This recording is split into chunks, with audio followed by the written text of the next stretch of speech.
more on this developing feud between Steve Jobs and Adobe, we go now to Michael Gartenberg, veteran industry analyst. He's a partner at Altimeter Group, a consulting firm. He joined us on the phone from New Jersey for a quick comment on the matter. So, Michael, what do you think about this sort of ratcheting up of rhetoric coming from Steve Jobs? Well, I think you've nailed it. It comes down to two issues from Apple's perspective.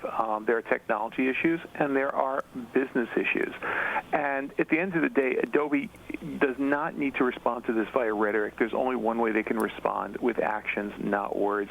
They need to show consumers that they want Flash on mobile devices, create a groundswell of support, and put the pressure on Apple from the bottom up to put Flash on these devices.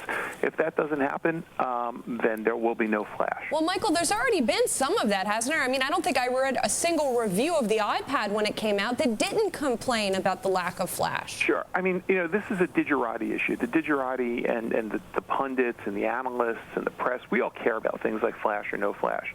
But the mainstream consumer has no interest in this whatsoever. All they care about is there an experience that they're missing? And so far, we're not seeing any slowdown in iPad or iPhone sales as a result of the lack of Flash, and that puts the pressure on Adobe to create demand. Well, Michael, might I ask, how difficult might this be, given, as our Chris Valerio just told us, the two sides do have a history here, and what do you think about what Mr. Jobs had to say in that written word?